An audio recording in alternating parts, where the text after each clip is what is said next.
For many, Bitcoin can be really confusing on exactly what the heck it is. And, how do you go about accumulating some? And what is the process? Like, what is this technology is actually about?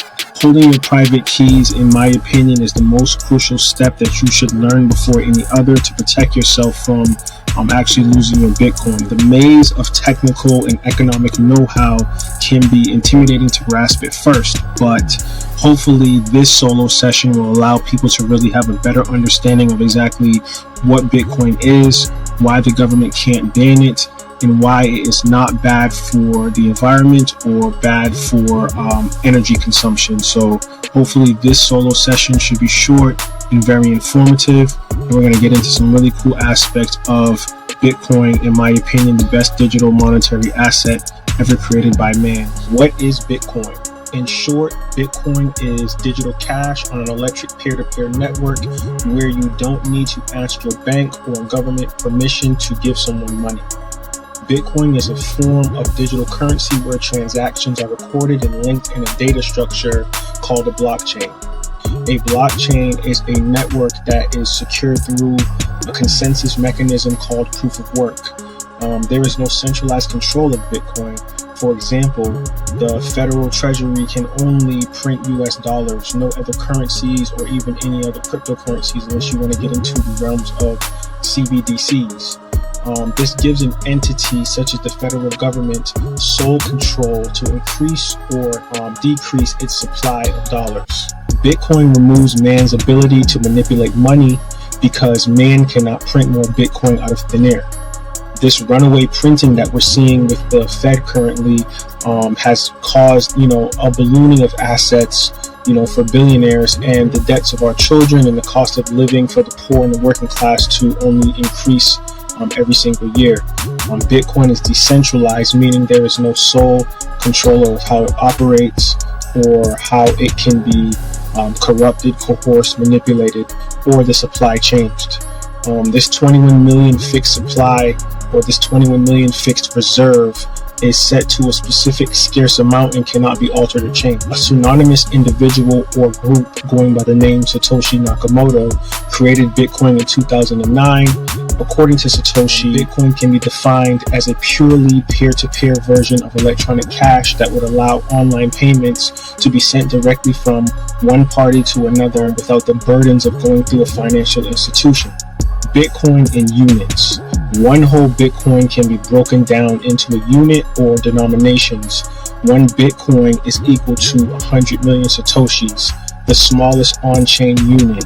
One Satoshi is like having one's penny's worth of Bitcoin if you equate it into fiat terms. Satoshis are abbreviated as sats.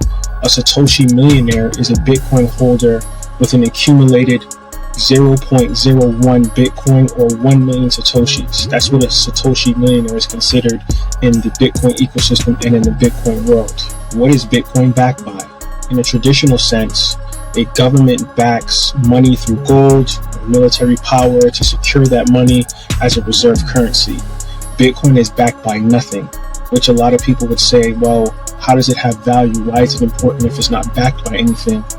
Before you close out this YouTube episode in disbelief saying like, he just said Bitcoin is not worth anything, why am I continuing listening to this guy?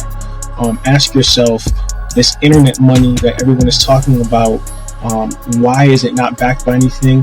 And you need to accept the conviction of the people using it and its network. That's what gives it its value. According to Eric Yates, the author of The Seventh Property, Bitcoin and the Monetary Revolution, shout out to my boy Eric Yates. We actually have an interview coming very soon, so check that out. He said in the book, only money that lacks inherent monetary properties must be backed by another money that maintains those properties. So the idea that our base layer money needs to be backed by something is thinking from the era of paper money.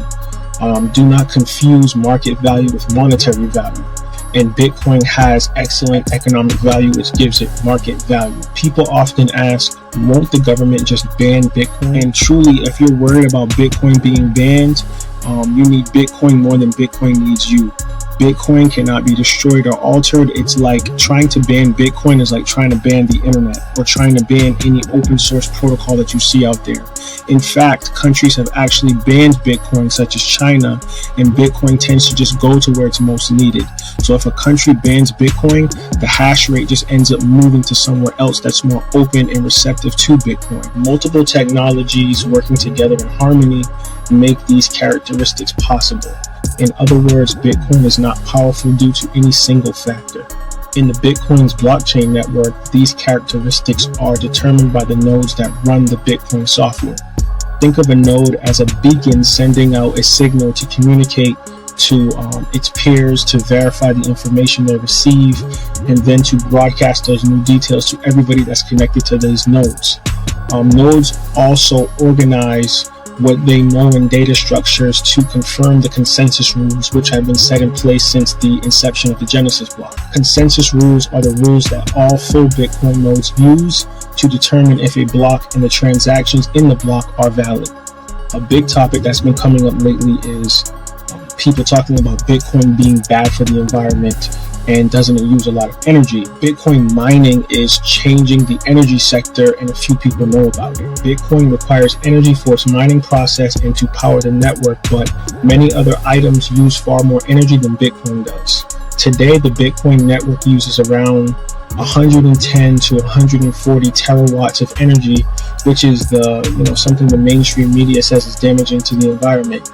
But a closer look shows the exact opposite.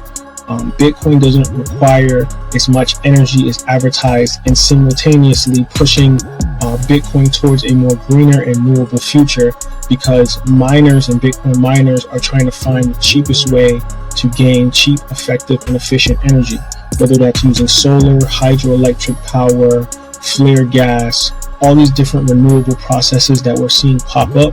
Bitcoin miners are actually adopting these things to allow their mining facilities to run a lot cleaner, faster, and more efficient. Miners tend to use energy that is cheap and is not being used or wasted. People are on a constant search for the cheapest, cleanest sources of energy to run Bitcoin because it's cost effective. Whether it's hydroelectric energy or natural gas, Bitcoin recycles marginal energy. So what is the cost of protecting all the money on Earth without using energy to do it? Bitcoin takes recycled energy and it uses it to create money. Max Keiser, a well-known Bitcoiner in the industry, shout out to my boy Max Keiser, talked about, just to keep the Pentagon filled with gas, gas to heat their facility, it's millions of dollars. Jet planes cost $250 million a day to run and operate. So if you think about the expenses that go into things like that, and the expense of energy to defend the dollar is astronomical. Bitcoin protects money with energy and not guns or bombs or tanks like governments do with printed money. But Bitcoin also removes the humanity from weaponized dollars, and it actually makes money sound money or hard money, where it's backed by honesty, truth, and mathematics. And instead of worrying about getting oil or petrol or petroleum, you just need to find cheap energy sources instead. Lastly, Bitcoin is more than just digital cash. It's a reformation of how we perceive and interact with the world around us. The implications of this technology are far-reaching and have already started to revolutionize many industries. With Bitcoin, we now have censorship-resistant money, or a form of money that can be used by anyone, anywhere, 24 hours, 365 days of the year. This has the potential to create a more inclusive economy and help reduce poverty levels worldwide.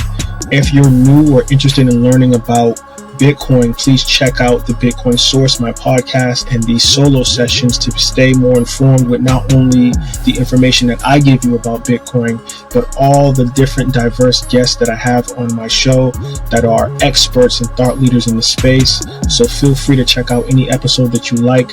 I have a wide array of guests on here, and I think that you'll really learn a lot about Bitcoin and hopefully change your mind about the digital revolution that we're currently going under. Thank you.